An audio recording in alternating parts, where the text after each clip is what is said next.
Sekitar beberapa tahun yang lalu, di daerah Kerinci, terdapat sebuah desa yang berbatasan langsung dengan Danau Kerinci. Desa itu ialah Desa Kotopetai. Karena Desa Kotopetai ini berbatasan langsung dengan bibir Danau Kerinci, maka banyak sekali masyarakat desanya yang berprofesi sebagai nelayan. Salah satunya adalah Pak Merun. Pak Merun adalah seorang ayah yang memiliki sepasang anak laki-laki dan perempuan. Beliau adalah satu-satunya tulang punggung bagi keluarganya yang berjuang untuk menafkahi istri dan kedua anaknya yang masih kecil. Pak Merun berasal dari keluarga yang kurang mampu, namun beliau adalah seorang laki-laki tangguh dan memiliki semangat juang yang begitu tinggi. Ceritanya berawal dari sini. Hari itu beras di rumah sudah habis. Mau tidak mau, maka Pak Merun harus mencari uang untuk membeli beras, karena anak-anak dan istrinya semenjak pagi buta tadi belum juga mengganjal perut mereka dengan sesuap nasi pun. Setelah berpikir-pikir, maka Pak Merun pun akhirnya memutuskan untuk membentangkan jaring-jaring ikannya itu ke dalam danau. Hari telah sore, cahaya matahari terlihat melemah di ujung langit barat. Sinarnya terhalang oleh gulungan-gulungan awan hitam yang sangat tebal di langit. Mendung, sepertinya hujan lebat akan segera tumpah dari angkasa. Saat itu, hampir semua nelayan sudah banyak yang menarik diri mereka dan menaikkan perahu-perahu mereka ke daratan. Sejauh mata memandang, permukaan Danau Kerinci yang membentang itu tampak kosong. Tidak ada lagi satu orang pun yang mendayung perahunya di sana. Semuanya telah pulang karena hujan lebat akan segera tiba.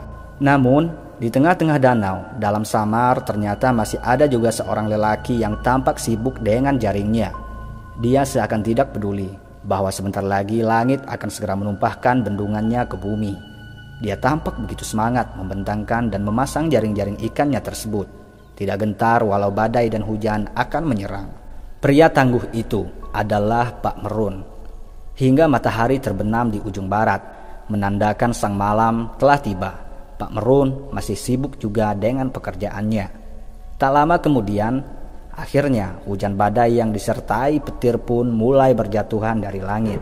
Saat itulah Pak Merun mulai berhenti memasang jaringnya, karena jaring-jaringnya tersebut telah terlepas dari tangannya, tenggelam ke dasar danau. Pak Merun kemudian bersembunyi ke dalam rumah kecil di perahunya untuk menghangatkan badan sambil menunggu hujan badai itu berakhir. Sungguh malam yang begitu malam. Perlahan-lahan sinar senja mulai lenyap meninggalkan bumi. Hari semakin gelap dan hujan pun juga semakin lebat. Dengan niat ingin menangkap ikan untuk membeli beras, namun jaring-jaring yang baru dibelinya 3 minggu yang lalu malah menghilang tanpa sisa. Di tengah-tengah kegelapan malam yang hitam, yang ditemani oleh rintik-rintik hujan, membuat suasana menjadi begitu hening dan mencekam. Perlahan hawa dingin mulai menyeruak bersama dengan hembusan angin yang begitu ganas. Pak Merun mulai menggigil kedinginan. Beliau segera mengeluarkan selimutnya dan kemudian membalut sekujur tubuhnya. Pak Merun pun tertidur di dalam perahu kecilnya itu. Malam semakin larut, namun hujan juga masih tak mau jeda walau sedetik pun. Setelah cukup lama tertidur, tiba-tiba saja Pak Merun terbangun dari tidurnya. Suara hujan masih terdengar nyaring di luar, menimpa atap-atap perahunya. Malam terasa semakin dingin dan menyengat. Ada yang aneh. Saat itu, tiba-tiba saja Pak Merun merasakan bahwa perahu yang dinaikinya itu telah terdampar di sebuah tempat. Dia baru ingat, ternyata tadi dia lupa melemparkan batu jangkarnya itu ke dalam air untuk menahan agar perahunya itu tidak terseret oleh ombak dan hembusan angin yang bertiup. Dia pun segera keluar untuk melihat sekeliling, untuk mencari tahu di manakah ia terdampar. Akan tetapi dia tidak bisa melihat apapun melainkan hanyalah malam yang sangat gelap.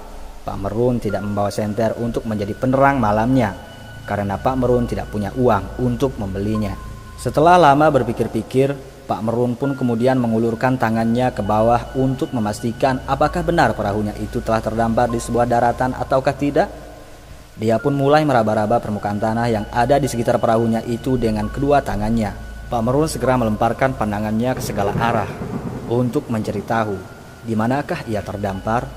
Namun dia tidak melihat adanya sepercik cahaya pun di ujung mata.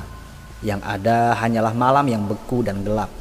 Ia tak tahu entah di manakah ia berada. Saat itu, hujan petir masih juga tak mau henti-hentinya mengguyur malam. Pak Merun segera masuk kembali ke dalam rumah kecilnya untuk berlindung. Namun, keadaan bukannya makin membaik, akan tetapi justru malah semakin bertambah parah.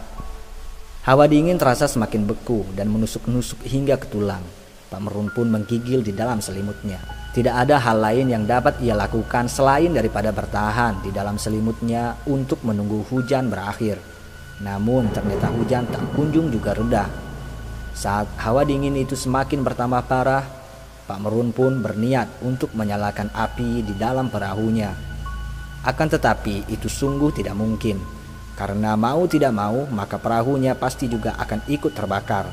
Pak Merun pun akhirnya mengurungkan niatnya tersebut. Saat itulah tiba-tiba dia teringat dengan sesuatu.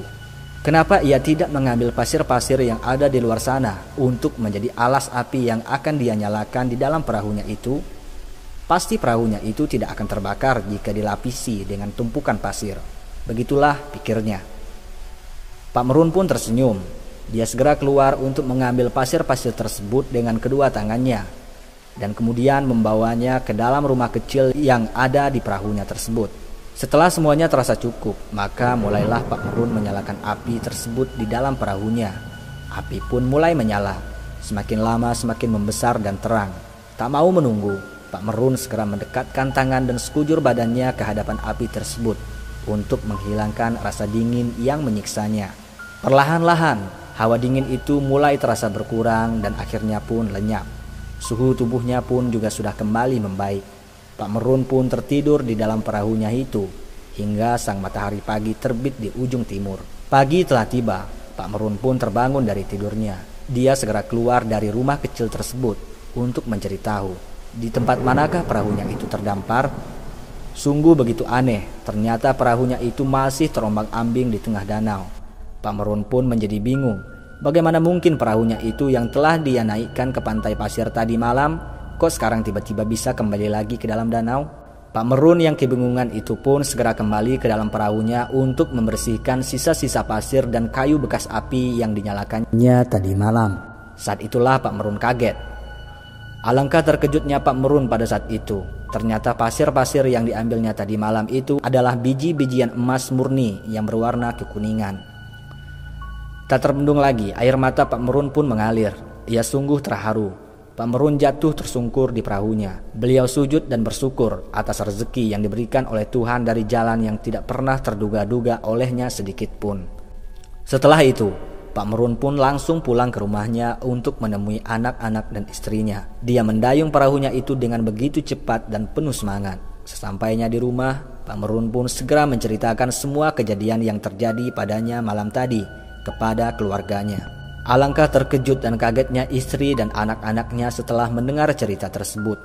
Mereka menangis haru. Mereka sungguh bahagia.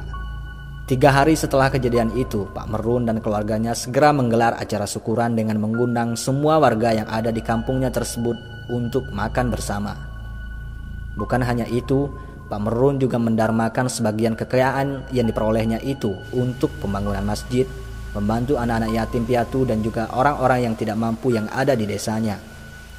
Ternyata di malam itu, perahu Pak Merun terdampar di puncak Gunung Emas.